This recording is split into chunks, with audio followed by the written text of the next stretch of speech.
Hi viewers, இந்த வீடியோவில் தேவார பாடல்கள் பாடப்பட்ட 274 சிவாலயங்களில் இது ரொம்ப பெருமை வாய்ந்தது. சிவபெருமானோட 64 திருவிளையாடல்கள் நடந்த சிறப்பு வாய்ந்த ஒரு திருத்தலத்தோட தல வரலாறை தான் நம்ம பார்க்க போகிறோம்.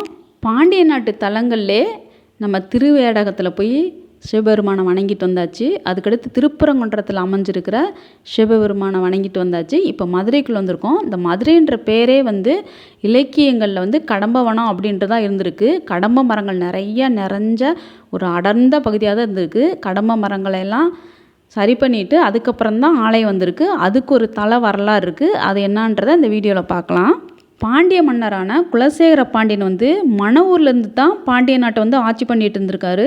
அவர் ஆட்சியின் போது மணவூரில் வாழ்ந்த ஒருத்தர் வணிகம் செய்கிறதுக்காண்டி அடுத்த ஊர்களுக்கு போய் வராரு. அவர் பேர் தனஞ்செயன். அப்படி அவர் வர்றப்போ ஒரு நாள் ரொம்ப இருட்டாயிருச்சு.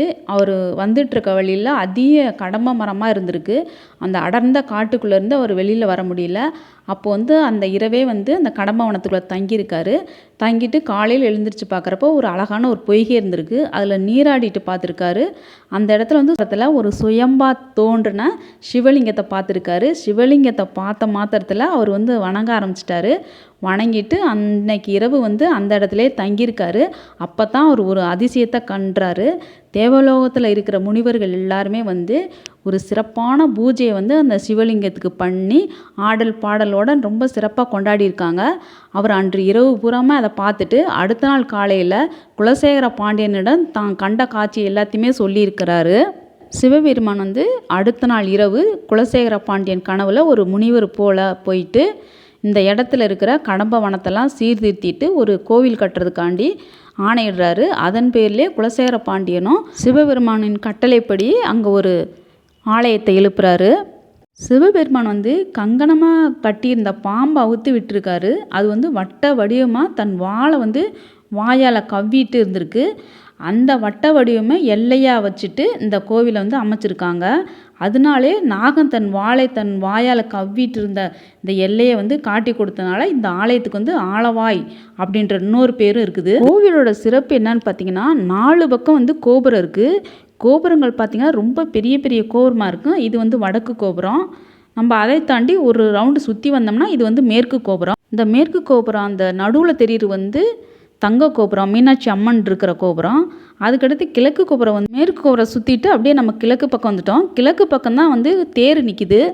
தேரில் பார்த்திங்கன்னா குதிரைகள் நிறையா பூட்டப்பட்டிருக்கு. சூரிய பகவான் குதிரையை ஓட்டிகிட்டு வர மாதிரி இருக்குது. தேரை பார்த்தாலே ரொம்ப பிரம்மாண்டமாக இருக்குது.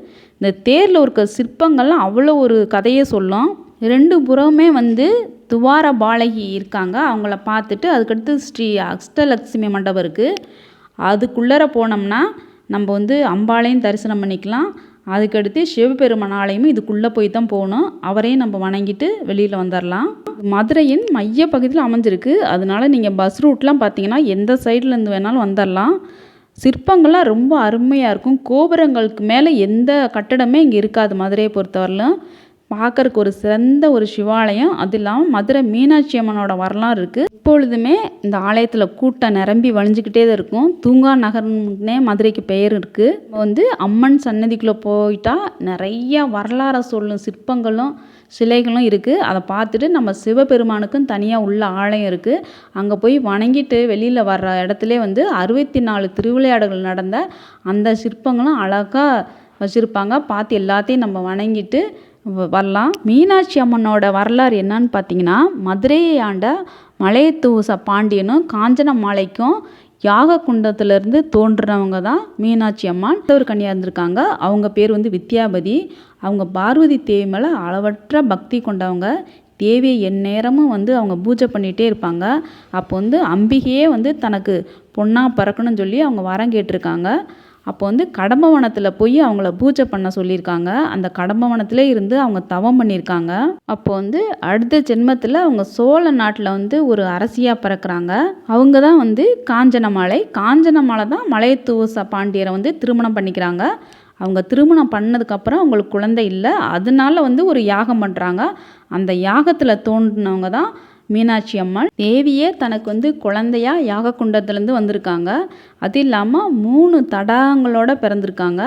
அதை பார்த்து மன்னர் வந்து ரொம்ப கவலைப்படுறாரு. அசரீர் வந்து அப்போதைக்கு ஒலிக்குது. அது என்னான்னு பார்த்தீங்கன்னா, இந்த குழந்தை பெரியவள் ஆனதுக்கப்புறம் திருமண வயதை எட்டியதுக்கப்புறம் அவளுடைய மணவாளனை பார்த்த உடனே அவங்க 3ஆவதாக இருக்க தடாகம் வந்து மறைஞ்சிருன்னு சொல்லியிருக்காங்க.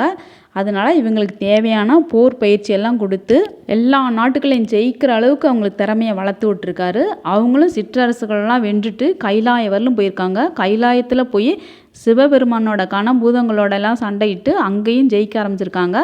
அப்போதுக்கு சிவபெருமான் வந்து முன்னாடி வந்து தோன்றாரு. சிவபெருமானை பார்த்த உடனே மீனாட்சி அம்மாள் வந்து தலை குனிகிறாங்க. அப்போ அவங்களோட தடாகம் வந்து மறைய ஆரம்பிச்சிருது.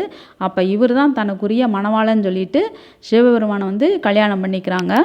அவங்க திரும்பி வந்து 2 பேரும் மதுரையில் வந்து மீனாட்சி சொக்கரா வந்து ஆட்சி பண்ணியிருக்காங்க. இதான் இந்த கோவிலோட தல வரலாறு. இன்னும் நிறையா வரலாறு இருக்குது மதுரையை பற்றி. அடுத்து ஒரு சூப்பரான வீடியோவில் பார்க்கலாம். பாய் பாய்.